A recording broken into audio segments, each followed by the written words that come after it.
অদৃশ্য, তবে ভাঙার বেদনা প্রবল। দেখা যায় না, ছোঁয়া যায় না, তবে সেই মনের ভিতর মানুষ পাহাড় পরিমাণ সমান কষ্ট বয়ে বেড়ায়। মন ভাঙার কষ্ট কেবল ভুক্তভোগীই জানে। অন্যেরা হয়তো সমবেদনা জানাতে পারবে, তবে সমপরিমাণ বেদনা কেউ অনুভব করতে পারবে না। ভালোবাসার সম্পর্ক ভেঙে যাওয়ার পরে নিজেকে ফাঁকা ফাঁকা মনে হতে পারে পুরো পৃথিবীতে আপনি একা, কোথাও যেন কেউ নেই। এরকম অবস্থায় হুট করে কিছু করতে যাবেন না। নিজেকে কিছুটা সময় দিন, নতুন পরিস্থিতির সঙ্গে মানিয়ে নেয়ার অভ্যাস করুন। একটি বিষয় আপনাকে মানসিক প্রশান্তি দিতে পারে, তা হলো ইতিবাচক চিন্তা। সবকিছুর ইতিবাচক দিক খুঁজে বের করার চেষ্টা করুন, এতে মনের অস্থিরতা অনেকটাই কমবে। বন্ধু কিংবা প্রিয়জনদের সঙ্গে সময় কাটান, তখন আর নিজেকে একা মনে হবে না।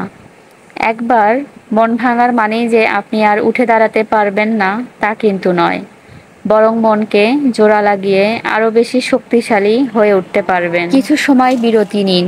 সম্পর্ক ভেঙে গেলে সবকিছু থেমে থাকবে না, এটাই স্বাভাবিক।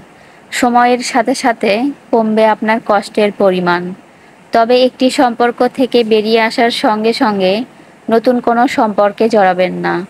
বিশেষজ্ঞরা এক্ষেত্রে অন্তত মাস 6 বিরতি নেয়ার পরামর্শ দিয়ে থাকেন। এই 6 মাসে আপনি বুঝতে পারবেন আগের সম্পর্কে ভুলগুলো কী ছিল। আপনার কোনো দুর্বলতা থাকলে তাও চিহ্নিত করতে পারবেন। এতে করে পরবর্তী সম্পর্ক আরও বেশি সুন্দর হওয়ার সম্ভাবনা থাকে। আর ভাঙা মন ঠিক করার জন্য 6 মাস কম সময় নয়। ততদিনে আপনি পুরনো সম্পর্ক থেকে অনেকটাই বের হয়ে আসতে পারবেন। যে চলে গেছে তাকে ফিরিয়ে আনার চেষ্টা করবেন না, কারণ সে সবকিছু বুঝে শুনেই সিদ্ধান্ত নিয়েছে।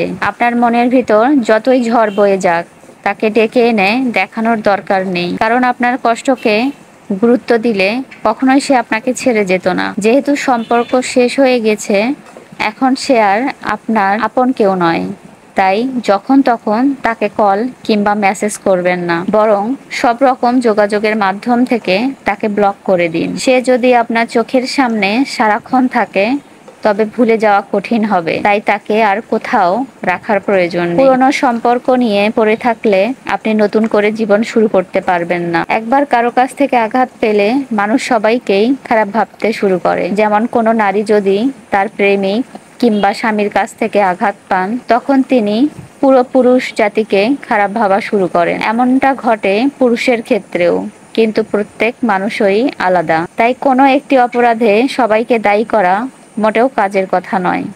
আপনি যদি এমনটা ভাবতে শুরু করেন, তবে নতুন করে কাউকে আর বিশ্বাস করতে পারবেন না। তবে সহজেই কাউকে বিশ্বাস করে বসবেন না। সময় নিন। নতুন করে সম্পর্ক জড়ানোর আগে সেই মানুষটিকে ভালোভাবে পর্যবেক্ষণ করুন। এতে করে পরবর্তীতে ভুল করার আশঙ্কা কমবে অনেকটাই।